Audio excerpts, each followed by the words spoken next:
Hey, I'm Tyler. And I'm Katie. You're listening to Not-Stalgia, the podcast that sells podcasts and podcast accessories. Oh my God. Kate, wait a minute. Have you seen...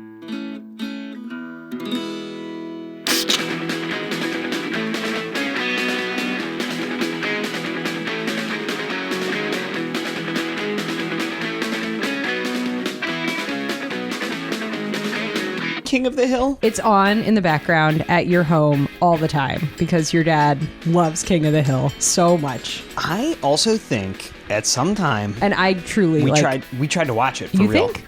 I think we watched the first episode. Yeah, I think you might have been like, hey, in our apartment. Check this out. A long time ago. Yeah. How about when we visit my parents and our niece is there? Okay, so let me preface this with I really like your parents. I like them a lot. The TV is always on. Never not on. So just think for a moment about me, who I am, the fact absolutely. that I make you, the fact that I've asked you to do this podcast. Yep. No, it's about watching TV and my fond remembrances of my family member TV. It is a straight line from your parents to you, but the TV is always on. Some of the selections are better than others. I don't like when live PD is on at full volume, but King of the Hill being on at full volume is okay. King of the Hill at normal volume is even better, and King of the Hill sort of quiet so that we can all hear each other speak is even better. When your niece was born, the first grandchild of the family, we would come into the house sometimes and your dad would just be sitting with your niece, bouncing her on his knee. She's just like a worm in a blanket. She was that little, only a couple months old, and she would just be watching King of the Hill with him. And to the point where when she started talking some years later, she'd be like, I want to go see Poppy and watch King of the Hill, which is hilarious. Amazing. It's so funny, to hear a 3-year-old say that she wants to go watch King of the Hill with her grandfather. Well, what do you know about King of the Hill? You did your little King of the Hill joke there at the beginning. I know that Hank Hill is a father. And he sells propane. And his son, I don't know if this is true or not, but I just get the sense that his son doesn't live up to the things that he wants him to do. And then he's got a wife. Do you know what his wife's name is or what she does for a living? I was going to say Benny Hill, but that doesn't make any sense. Peggy? Uh-huh. I don't know what she does for a living. Else about no, her? I don't know anything. I know nothing. This show, it's so funny. It's so oddly comforting to me, maybe because it was on so much in my childhood. I don't love it. I don't revere it the way I revere The Simpsons, but it is just so oddly comforting to me. I don't know. Okay, so King of the Hill, Kate, was co-created by Mike Judge. Oh, I know him. Beavis, Butthead. Yeah, he is both Beavis and Butthead. And Greg Daniels. Do you know Greg Daniels? He's really, I'm trying not to say it. He's created a lot of successful TV as well. Are you going to tell me any of the things that he created? You don't know anything else about him? I know nothing about him. Okay, yeah, we'll get there. Let's start with Mike Judge. We discussed him already, as you said, in our Beavis and Butthead episode. He was an underground animator who grew up in Albuquerque, New Mexico, and then lived in and around Dallas, Texas, which is going to be very relevant for this show. Sure. And he hit it big with Beavis and Butthead, which aired on MTV from 1993 to 1997. In 1996, he co-wrote and directed the theatrical movie Beavis and Butthead Do America, which is hilarious, and we should do an episode. We're getting to the point now, because we're 500 almost episodes deep into this experiment, where now we need to go back and watch the movie versions of some of the shows that we've already watched. Anyway, around the time he was working on that movie, he came up with the idea for his next TV show. He wanted to do an animated sitcom that's more grounded than Beavis and Butthead. Beavis and Butthead is very edgy and almost experimental, and he wanted to do something a little more realistic. Slice of life. Yes. Yeah. He wanted it to take place in a fictional small Texas town based on all the towns he spent time in. So he made up this town, Arlen, Texas. Also, there was a character on Beavis and Butthead who's kind of the prototype for Hank Hill. He kind of sounds like him, kind of looks like him, kind of this suburban guy who's disgruntled about these boys causing problems for him. Okay, got it. Yeah. So he pitches this idea to Fox, because they were the home of The Simpsons, the big example of a successful primetime animated sitcom with a somewhat adult sensibility, right? That's what he's going for. And you'd think that after The Simpsons, there would be a bazillion primetime animated shows just like it, but there weren't, at least not right away. The Simpsons starts in its half-hour form in 1989. No one tries this again until 1994 with a show called The Critic. Do you know anything about The Critic? No. That was created by former Simpsons writers and showrunners, but it only lasted 2 seasons and kind of fizzled out. So, like, nobody was really sure that you could recreate the success of The Simpsons. It wasn't happening right away. And least of all, did they think Mike Judge could do it, because Fox thought maybe he'd be a little too edgy, a little too rough around the edges, even for them. And we know Fox is those things, so it's kind of funny that they're becoming more mainstream. Like, you're too edgy. They're just, you know... That's what people say to me all the time. They're like, oh my God, Katie, you're just too edgy. If we had a nickel for every time. So here's what Fox does. They still want Mike Judge to make a show, but they don't trust him completely. So they're going to pair him up against his wishes originally. They're like, hey, we're putting you together with another guy. Oh, is this like enemies to lovers? Are they going to share only one bed at this roadside inn? It's enemies to pleasant coworkers and successful creative partners. There's only one bed. So they're in this animation studio. They're going to pair him up with Greg Daniels. Okay. Greg. Here's Greg Daniels. Okay. Ready? At the time, in the mid to late 90s, he's a writer on The Simpsons, but his backstory is he went to Harvard, and when he was at Harvard, he met a guy named Conan O'Brien. Oh, it always comes back to Conan O'Brien, that redheaded ectomorph. And they became comedy writing partners. Okay, that's cute. Did you notice when we watched Conan's Kennedy Center honors the other day, you were busy... I was ripping embroidery out of a North Face jacket that I thrifted for $9. But the problem is it has a huge Bullet Bourbon logo on it, so I have to painstakingly seam rip out all of the embroidery because I just don't want to walk around with the Bullet Bourbon logo. And you said, Tyler, can you put on something that like I can listen to, but I don't have to watch that well because I'm going to be painstakingly ripping out embroidery? And I said, I got you, fam. And we watched the Conan Kennedy Center. It was honors. pretty good, actually. Pretty good, right? I enjoyed it. And at one point, Conan I was actually proud of you. Maybe you weren't paying attention. I was proud of you for not commenting on this. Conan just casually mentioned his partner, and he didn't say my comedy partner, my writing partner. He just called this person, and he never said it by name, but he was talking about the old days, and he mentioned his partner. And I thought you were going to be like, his partner? Is that like his partner? His life partner? Good for Conan. But you didn't say that because you were embroidery ripping. Anyway, Conan and Greg Daniels were comedy partners in college. Then after college, they spend their early writing careers together. They worked on a short-lived stint on this show called Not Necessarily the News. Then they both get hired at SNL together. They are comedy partners.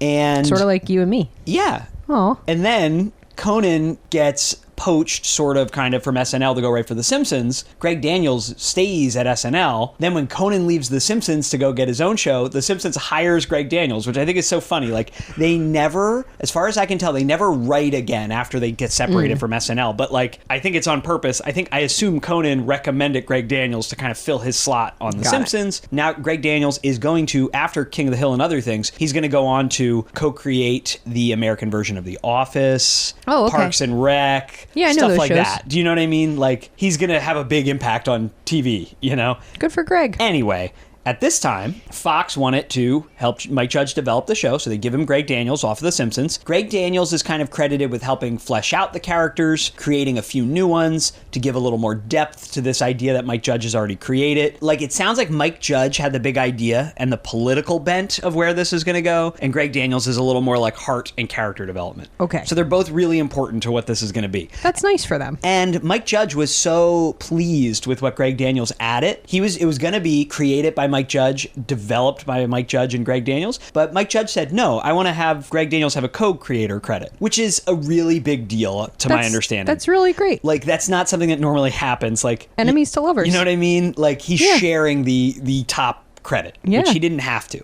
And yeah, Greg Daniels' credit on The Office is developed by, because he didn't create the idea that British creators did. But got it. So, King of the Hill premieres on Fox on January 12th, 1997. It ran until September 13th, 2009, when it was weirdly, abruptly canceled. And like, for some reason, the successful long-running show, they canceled it out of nowhere, and there were still 4 more episodes that never aired until May 2010. I don't know. They made 14 seasons and 259 episodes. Wow. In its early years, it was like a bona fide hit, and then it, didn't stay like on fire, but it was a respectable success for its entire run. There was one point early on where it was watched more than The Simpsons, which was a big deal. Okay. Because this is peak Simpsons years, too. There's a revival that I don't know when we're putting this out. It might be out. I think it comes out in August 2025.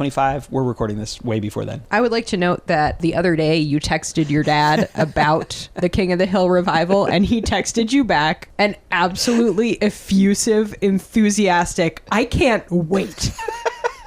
With an exclamation point. I love my dad. I have a great relationship with my dad. You have a great relationship with my dad. I do. I love your dad. So that's a big preface. Oh, yeah. He has not said I can't wait like that For about anything. The birth of our aforementioned niece and his grandchild. Weddings, like he's a wonderful man, but he's not effusive in that way. He doesn't say I can't wait about stuff, but he said I can't wait about the king. That is true. He cannot wait. He cannot wait for King of the Hill, the remake. So not the remake, the expansion. The reboot. It's really just a whatever. It's continuation. Funny for 14 years the characters didn't age, and now they're doing a time skip, which is kind of silly, but I think that's kind of fun. It's kind of clever. Anyway, yeah, my experience. I watched this. I watched The Simpsons. I watched this. I was into it, but I didn't like The Simpsons. I waited for new episodes. I was there when they dropped, as we say now. King of the Hill, I wasn't obsessed with, but I certainly watched it. I certainly love it. I certainly like it. I don't know if I love it, but I don't know. Your wife. You don't love King of the Hill. I could wait for the revival. I'm in no rush. I haven't even watched all the new Futurama, and that's the show that I love. Not as much as my wife, but all right, keep going. All right, anyway, so very comforting to me. I do think this has a chance. I've been worried about this morning to either be something that you're going to actually get on board with and want to watch from the beginning after we do this, or I'm worried that it's not quite as good as I remember. I don't know. The politics are going to be interesting. I'm very curious to see what you think with a proper watch. That's not just half watching while we're trying to eat dinner at my parents'. Here's what we're going to watch, Kate. I originally picked 5, but I know that's unrealistic. I narrowed it. 5's a lot. I narrowed it down to 3, and if you love it, we can watch the other 2. You're not gonna. I have a feeling you won't. Season 1, episode 6, Hank's Unmentionable Problem. Okay. Season 4, episode 5, Aisle 8A, and season 6, episode 1, Bobby Goes Nuts. I had a lot of fun picking these. Here. What's this? It's Mega-Mucil. I take 10 heaping teaspoons in a glass of water every night to stay regular. I don't want to know that. Oh, come on, honey. Look, it is gentle and all natural. No. Stop, please. This is my own private business. At least drink the water. If you drink enough water, it'll flush out your system and keep it clean. I'm telling you that it's good for you. Oh, this theme song. You know, the older I get, the more I understand the value of just hanging out in the yard with your neighbors. Right? You know? It's all right. Life happens around you while you hang out with the people that you love. It's important. Wow. Are you crying? I absolutely have Peggy's outfit from this intro. Oh, no. Okay. Already completely relatable. Because it's like, all right. No one talks more about their bowel movements than two people who are married to each other and have been married to each other for a long time. So Hank's constipated. Right. That is Hank's unmentionable problem. All right. So Hank is unwilling to try any kind of remedy, it appears, for his constipation. Doesn't want to talk about it. Like, Peggy's just trying to help him out here. Also, he takes 10 tablespoons of Metamucil a night. It's a great joke. Bobby's little voice is really funny. Oh, that's Boomhauer. I'm cracking up. Just everybody knows that he's constipated. He doesn't want to talk about it. What a beautiful village Hank Hill has, though. They are all coming to him with suggestions for how to make his life more comfortable. I'm just saying. Peggy's right. When you're in like your late 50s and you're not pooping right, you got to see a doctor. I bet Hank Hill is in his 30s. He is not. God forbid your wife try to help you. We're not making a lot of content here because we're just laughing. I'm not gonna lie, this is pretty funny. And this is early. I think Hank Hill's been, I know he's been a little abrasive in this episode at times, where I think he's going to mellow out and be even funnier later. You think? I do. He's been kind of rude to Peggy sometimes. Yeah. He kind of has like a new agey, like young doctor who's like, oh yeah, let's talk about your feelings about getting this sigmoidoscopy, you know? Like he's letting Bobby operate the endoscope. There's nothing funnier than a butt, let me tell you. This is so good. I don't remember this one. I don't know how I could have possibly enjoyed this as much as a kid, though. Like, this is not for kids. What is our niece? How is she watching this? You know, you're not supposed to sit on the toilet for more than 5 minutes. Every time he goes to the bathroom, Peggy's like all excited. It's just very understated sometimes. Like, sometimes the joke is just Hank Hill, like, having a resigned breath. Just the family gathered excitedly outside the bathroom. No notes. Huh. Is she going to be okay? She's going to be fine. I've taken care of things for now, but here's a list of products for Connie which you can pick up at any pharmacy. Oh, couldn't you just give her this stuff? You are a hospital. No, you have to go and buy them. I mean, let's say I got stitches. You might send me home with a box of Band-Aids if I asked for them, right? Band-Aids aren't going to work in this situation. Please, don't try Band-Aids. Wow, that's from memory. That's pretty good. no, that's a Jackass theme. Pretty similar, actually. Actually, very similar. Interesting. Not me crying about Hank Hill's deep and abiding love for his neighbors and friends. His gentle male friendships with his 3 friends. Drinking a lot of beer, though, but at least they're recycling it. They are recycling. This opener is so relatable because Dale Gribble is obsessed with his trash can. And I think we have both been obsessed with our trash can at different times. This show hits different as an adult. Yes. Okay, so we have like an Asian character. He's from here. Laos. Okay, so he's Laotian. This is Khan. Khan is from Laos, which is great. All right, so their neighbors from Laos have asked the Hills to watch their kid, Connie. The Khans have given the Hills a full binder of her routine, what she can eat. Very helpful. I feel like the Hills are a little resentful of it, but sounds great. Like, I would love that. An added wrinkle is that Bobby Hill is dating Connie, who is staying over at the Hills. Bobby is both very excited and very scared about this, and he just realized that Connie, his girlfriend, is going to have to see him in his PJs. And you see him going through his PJ drawer, which, relatable, right? Like, where you're like, oh, I can't wear like these baby pajamas, you know? You need to pause this. This is some behind the scenes info for everyone listening, but anytime that you tell me to pause it, I know that means you're really enjoying yourself because you don't want to miss it to make your witty commentary. I'm really enjoying myself. This is, it's actually kind of beautiful. Like, Connie's come over, she's hanging out, she's got questions for Hank about propane. And he's like, let me tell you about propane. You know, it's beautiful. It's really, it's nice when you're trying to like connect with someone who's like maybe a little older and then you find the thing, capital T, their special interest that they want to talk about. Hank Hill's learning how to gossip. It's so cute. They do so much with just a little facial expression. Bobby's just panicked look when Connie scooted a little closer to him. All right, so Connie has gotten her first period. Hank Hill is trying to reference the binder that he's been given about all of Connie's likes and dislikes and her babysitting needs, and there's nothing in there. But the fact is, you need to pause it. Hank Hill's saying that he passes OSHA certification course every time. Just so funny. Oh man. Can we find out his Oh yeah, you're not gonna like it. Okay, well, go ahead, hit me with it. So Khan is voiced by a white man. And it's Toby Huss, who's already the strongest man in the world from Pete and Pete. Oh wow, okay. And he was on White House Plumbers. We've seen him a lot lately. Yeah, a real bummer that we're not doing. Why are we gonna do that? Like, could we just hire a man who is a guy from Laos not a white guy? I know. And Peggy, by the way, is a substitute teacher, usually a substitute Spanish teacher. He's covered Connie in a blanket, which is amazing. And he's taken her to the hospital. Oh my God. Oh no. Why do I love Hank Hill so much? He went down the feminine hygiene aisle. He did it. I don't know. They're doing so much right. I know you're having trouble with Khan. It's so hard. Before you get too carried away, I should let you know that I got detention tomorrow. Detention for beating up a bully? Well, I'd say somebody's earned himself a trip to a PG-13 rated movie. Let's see if they can win you back. We'll see. It is a problem. It's a shame. All right, so Bobby's been invited to crash this girl's sleepover at Connie's house to kind of liven things up a little. Look at him dance.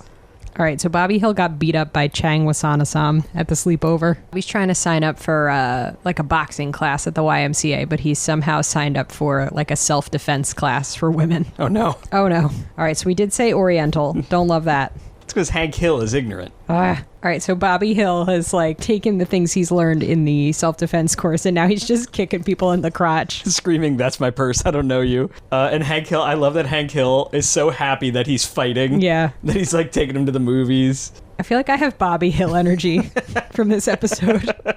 Bobby and Peggy wrestling because he's being disrespectful in front of the whole neighborhood. Peggy Hill is the GOAT. I f***ing love her.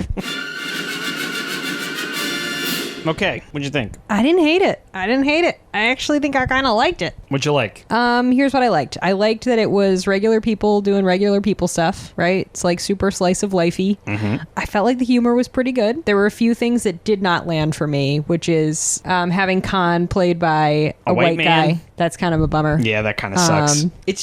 It's like, why did they keep doing this? And like, whatever, it's the 90s and early 2000s. Like, we knew Still better. not okay, They wouldn't yeah, have like- done just a straight up yellow face performance Yeah. in a live action thing at this Yeah. time. So it's like, why did it take so long? Like, we've fully come around now. We're like, this wouldn't happen now. Yeah. It's not my favorite thing, Right. but Why they got to do that? yeah. But I'm not gonna lie, I kind of liked it. I love Peggy Hill. Yeah. Yeah. The whole Hill family, really, all three of them. Very endearing very funny, in a weird you way. know? I do like that Hank had to get over his emotional constipation before he could get over his physical constipation. That was like a fun moment. Mm-hmm. And then they sent him down the period products aisle. Yep. Incredible. I liked it. What did you think? That's very entertaining. I like the earlier ones better. Me know? too, I know that actually. they hit their I liked the first one better. They allegedly, most shows, like Yeah. the first season's a little weaker and then they hit their stride, but I really enjoyed I thought the first one was the beginning. funniest. Yeah. The animation's a little rougher. Will you watch any more King of the Hill? Can I talk you into that ever? Like at your parents' house? No, like, when you're done watching, like right now you're watching the X-Files, in your personal life. I don't know. I'd consider it. Oh, but I'm that's not going to very say yes. skeptical, but that's better than that's more than what you usually say when I ask True. that question at the end of a podcast. All right.